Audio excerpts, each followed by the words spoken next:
Last year in Chicago, 4,368 people were shot. Nearly 700 more have already been shot since January of this year.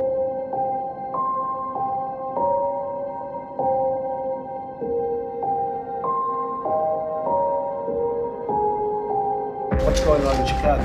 What is going on? There's no excuse for it. There's no excuse for it. I'm sure you're asking the same question. What's going on in Chicago? When is enough going to be enough? We're screaming for help in these communities. We need help. And how many more press conferences does it take? How many more kids does it take? How many? How many? I don't see congressmen, I don't see aldermen, I don't see the mayor, the governor saying or doing anything about this. How many? They're not coming into these neighborhoods. They are not coming into these neighborhoods. And what you don't realize is Chicago has been set up.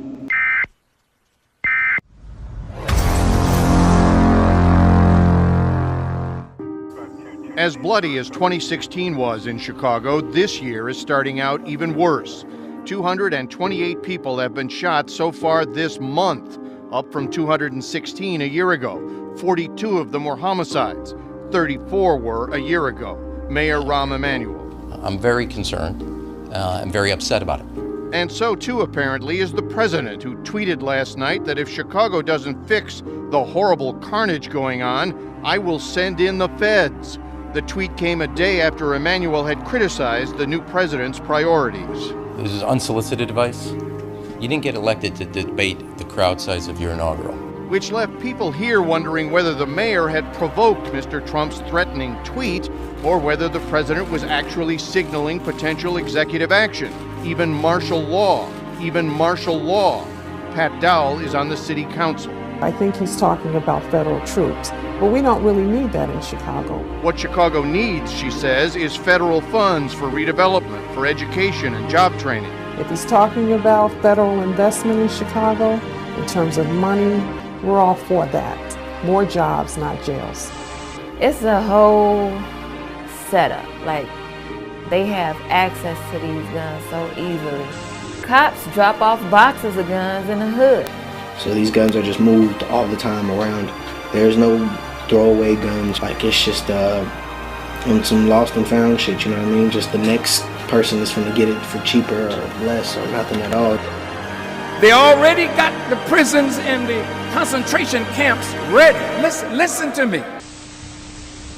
In Chicago's violence-plagued South Side, even boxcars pose a threat. We're already dealing with the consequences of individuals who are shooting individuals on a daily basis. And now to have illegal guns stolen and end up on our streets, it only compounds the issues that we're dealing with every single day. Pastor Corey Brooks' church is a stone's throw from a Norfolk Southern rail yard. Razor wire once separated the church basketball court from the 63rd Street rail yard, but even that has long since rusted and fallen away. Police say street gangs have found the train's easy pickings to plunder guns. In 2015, a group broke into the yard and stumbled upon a gun goldmine, more than 100 brand new firearms inside a freight car en route to the West Coast. They park their train cars often in rail yards that happen to be in high crime areas in the city, and that in and of itself presents a problem. To date, as an adult, I done lost 36 of my childhood friends to this garbage. Don't sit back, I didn't see nothing, or that's my boy. Your boy doing dirt on your neighborhood. Chicago's South Side. These streets are home to some of the most dangerous gangs in America. Last year, there were more murders here than in any other city in the United States. Just standing on the wrong street corner can be enough to get you killed. Iceman and Roe are guarding the streets that belong to their gang, the Black Pea Stones. I wouldn't stand on nobody else's corner like this, you know what I'm saying? Cause what would happen? Probably be some shooting. We probably wouldn't be standing right here if somebody come shooting or something, you know what I'm saying? I'm killing this. Yes, I'm killing this. The Loud Pack team say they rap about real life in Chicago. Then that's drugs and guns. He nicknamed it Chirac, like Iraq. Cause you know they were over there shooting, bombing, and a lot of killing out here, a lot of guns out here. It's a lot of guns out here. Y'all know that. We call it Chirac. A lot of guns. That's a lot of guns that's out we here, feel. man. We It's a feel like lot we're of in a guns. war zone right now. You know what I mean? Like, it is a war zone. It's like dying every day. Every day. They want to show us their neighborhood, one of the most notorious areas in the South Side. Despite looking pretty edgy, they assure us this block is safe, as currently there's no feud with rivals. But as things are winding up, their assurance is in doubt. They shoot. Watch out, watch out. Initial fears quickly subsided. So that was a paintball? There was a paintball on the back of your jacket. Yeah, right. They just shot him. Yeah, they shot me. Shot everywhere, it's all on the ground. I got shot. Police say the paintballer who plagued the neighborhood all weekend was later shot with a real gun as payback for pulling a series of pranks. On the South Side, guns of any type are no joke. There were 7 real shootings that night, one creating yet another South Side shrine. This one adorned with black and red markings, the colours of the gangster disciples, just one element of a complex myriad of warring gangs. Overwhelmingly, the victims are young black men in their late teens and early 20s. According to the FBI, in 2012 there were 506 murders in Chicago, significantly more than the next 2 cities, New York and Detroit. Since 2003, more Americans have died in Chicago than in Iraq. On the streets, the gangs these boys come from are at war with each other. But on the basketball court, different rules apply. First is no guns allowed. It's taken a year, but this church-run initiative is now hailed as a big success. It works because of the people who run it. I tell them they can't live this life like Black Ops. It's not a video game. You don't get an extra life. Once you're dead, you're dead. Once you kill someone, they don't come back to life. And when you go out on that retaliation, you only get that sense of fulfillment for a small amount of time. When you come back or when you wake up the next day, your friend, your brother, he's still dead. As America remembers the shooting that shocked the nation, the man who runs this league says the plight of Chicago's Southsiders is being ignored. Newtown was horrific, My problem is that we all of a sudden confronting violence in America after 20 white babies get killed. 506 children in Chicago get killed. It's another day, another month, another year in Chicago. This is a national problem. So far, no one has the solution.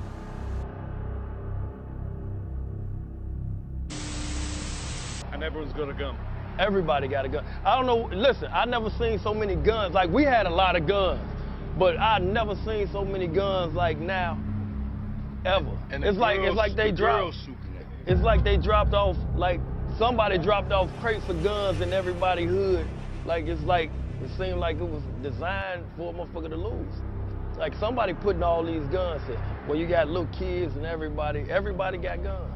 And they don't got just little 22s. And when we was coming up, it was 22s, 25s, 38s. And they got big guns and 30-shot clips and shit. I think that a lot of guys need to die in order to make it better. I think some of these niggas need to get killed and knocked off to get them out the way, make it a better place, because some of them. Okay, so we've been stood here for like 5 minutes. I've seen 2 police cars, 1 ambulance kind of go by. Yeah, I mean, it ain't safe over here at all. It's fucked up. All you can do is pray. All you can do is pray and try to live right, because life is short and your life can end like that. So all you can do is try and help as many people as you can while you're here. Tell the people that, I tell all my brothers, all my family, man, I love you. I love you. I love you, because you never know when it's the last time that you're gonna see them. All right, look. Give people a sense of how Chicago has looked in the past 2.5 months, January 1st through March 18th. Yeah. The homicides, 123 shootings, 626. You say that the mayor, Rahm Emanuel, that he's in for a rude awakening if these stats continue. Oh, he absolutely is, should be ready for a rude awakening. Not only that, we had I think 25 to 50 schools just closed, just fail under this mayor. And so I find it interesting he's talking about priorities. Why aren't your priorities the people of Chicago, the veterans, the youth, the homeless, the elderly who could use that money to, get their prescriptions? There are so many people that can legally vote for you that can use that money. Americans need that money. So I think it's just a travesty. It's disgusting, and he needs to be voted out. Attorney General Jeff Sessions, what should he do when he has mayors skirting federal law? Well, if he has people skirting federal law, he needs to enforce the law. If this mayor wants to harbor fugitives or illegal aliens because they are illegally here, it is a crime. He should enforce the law. If you're doing anything with illegal aliens that's against the law, you should face the prosecution and the penalties that come along with it, even if you are a mayor. You ordered 17,000 automatic rifles with hollow point bullets. Armor-piercing bullets. For your police. What are you expecting? That you would arm your police like that? Most of the police departments are being trained by Blackwater, which is a mercenary group. That's not to serve and protect. That is. The Department of Justice has concluded that there is reasonable cause to believe that the Chicago Police Department engages in a pattern or practice of use of excessive force in violation of the Fourth Amendment to the Constitution. Our investigation found that this pattern or practice is in no small part the result of severely deficient training procedures and accountability systems. We found that the Chicago Police Department engages in a pattern or practice of using excessive force, including deadly force and non-deadly force. This pattern includes, for example, shooting at people who present no immediate threat and tasing people for not following verbal commands. We found that this pattern of unconstitutional force is largely attributable to systemic deficiencies within the CPD and the city. We found that CPD does not adequately train its officers to use the appropriate amount of force. For example, we observed training on deadly force that used a video made decades ago with guidance inconsistent with both current law and internal policy. The incidents described in this report are sobering to all of us. Police misconduct will not be tolerated anywhere in the city of Chicago, and those who break the rules will be held accountable for their actions. Some of the findings in the report are difficult to read, but it highlights the work we have yet to complete to restore the trust between the department and the communities we serve. Unconstitutional policing has no place in CPD or the city of Chicago.